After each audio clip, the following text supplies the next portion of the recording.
Hello everyone, welcome to our channel. இன்றைக்கான வீடியோவில் collar ப்ளவுஸோட கண்டினியூ தான் பார்க்க போகிறோம். ப்ரீவியஸ் கிளாஸில் கட்டிங் அண்ட் ஸ்டிச்சிங் ஓரளவுக்கு கம்ப்ளீட் பண்ணியாச்சு. ஸ்டிச்சிங் வந்து நார்மலாக ஒரு ப்ளவுஸில் ஸ்டிச் பண்ணுற மெத்தட் தான் இதில் கொண்டு வந்திருக்கோம்.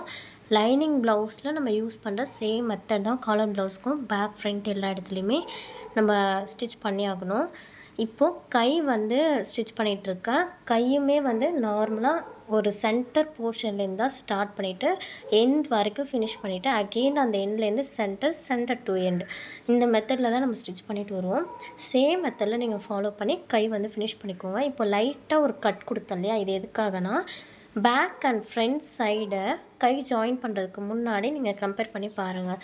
கம்பேர் பண்ணும்போது எக்ஸ்ட்ரா கிளாத் இருக்கிற மாதிரி ஃபீல் ஆச்சுன்னா அந்த இடத்துல லைட்டாக கார்னரில் மட்டும் இந்த எக்ஸ்ட்ரா கிளாத்தை க்ராஸாக கட் பண்ணி விட்டுருங்க.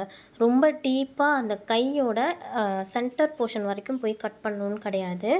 சைடில் மட்டும் அந்த எக்ஸ்ட்ரா இருக்க சின்ன பீஸை மட்டும் கட் பண்ணி எடுத்துட்டிங்கன்னா உங்களுக்கு இந்த மாதிரி நீங்கள் ஹை டிஃப்ரென்ஸ் வந்து இந்த இடத்துலையே கரெக்ட் பண்ணும்போது ஹேண்ட் எல்லாம் ஃபினிஷ் பண்ணிவிட்டு ஃபிட்டிங்க்காக நெக்ஸ்ட் ஸ்டெப்பு நம்ம வைப்போம். ஃபிட்டிங் வரும்போது தான் உங்களுக்கு இன்னும் கொஞ்சம் ப்ராப்ளமாக இருக்கிற மாதிரி ஃபீல் ஆகும். சம்டைம்ஸ் ப்ளவுஸ் வந்து மிஸ்டேக் ஆகிடுச்சோ அப்படின்னு பயப்படுவீங்க. நான் இப்போ சேம் போர்ஷன் மாதிரி உங்களுக்கு வச்சு காட்டுறேன் இல்லையா, நீங்கள் அதை கட் பண்ணாமல் விட்டுட்டீங்க, உங்களுக்கு மிஸ்டேக்காக இருந்து நீங்கள் அதை செக் பண்ணாமல் இருந்துட்டீங்க அப்படின்னா சைடில் ஃபிட் பண்ணும்போது நமக்கு அது ப்ராப்ளம் கொடுக்கும். ஸோ அந்த நேரத்தில் நீங்கள் பண்ணாமல் ஸ்டார்டிங்லேயே அதை கரெக்ட் பண்ணிவிட்டு ஸ்டிச் பண்ண ஆரம்பிங்க. எல்லாருக்குமே இதே மிஸ்டேக் வரும்னா கிடையாது. இன்கேஸ் உங்களுக்கு இந்த மிஸ்டேக் வந்து ஃபாலோ ஆச்சு அப்படின்னா அதை கட் பண்ணி விட்டுட்டிங்கன்னா உங்களுக்கு வந்து கரெக்ட் ஆகிடும். நெக்ஸ்ட்டு இப்போ பண்ணுறது வந்து ஃபிட்டிங்க்கான மெஷர்மெண்ட்டு. இது நார்மலாக ஒரு ப்ளவுஸை வந்து பேக் சைடில் போட்டுட்டு பின் எல்லாமே செக்யூர் பண்ணிவிட்டு அளவு ப்ளவுஸில் என்ன அளவு இருக்கோ அதை அப்படியே டிக்டோவாக நம்ம இதில் காப்பி பண்ணுறோம்.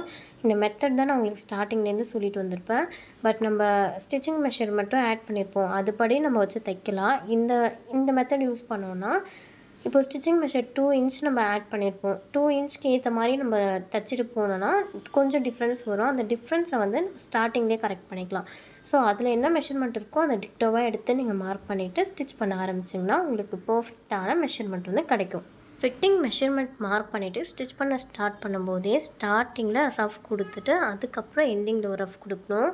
இப்போ போடுற ஸ்டிச்சஸ் வந்து 1/4 இன்ச் டிஃப்ரென்ஸில் ஒரு 2 ஸ்டிச்சஸ் போட்டால் போகிறோம். அட் த எண்டில் வந்து ஒரு 1 இன்ச் கிட்ட கேப் விட்டுட்டு ஃபைனலாக ஒரு ஸ்டிச் போடுவோம். அந்த ஸ்டிச்சுமே நம்ம பர்ஃபெக்டாக இதில் வந்து நான் ஓவர்லாக் பண்ண போகிறதுன்றதால லைட்டாக ஸ்டிச் மட்டும் போட்டிருக்கேன். இன்கேஸ் நீங்கள் ஓவர்லாக்லாம் பண்ணலைன்னா அதுக்கும் ஒரு மெத்தட் சொல்லி தந்திருப்பேன். கார்னரில் வந்து உள் பக்கமாக அந்த 2 கிளாத்தையுமே வந்து உள் பக்கமாக ஃபோல்ட் பண்ணி நீங்கள் கார்னரில் ஸ்டிச் போட்டிங்கன்னா அந்த நூலெல்லாம் பிரிஞ்சு வராது.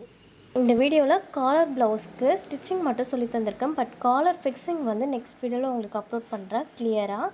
இந்த கிளாஸில் ஏதாவது டவுட் இருந்தால் கமெண்ட் பாக்ஸில் கேளுங்கள். தேங்க்யூ ஃபார் வாட்சிங்.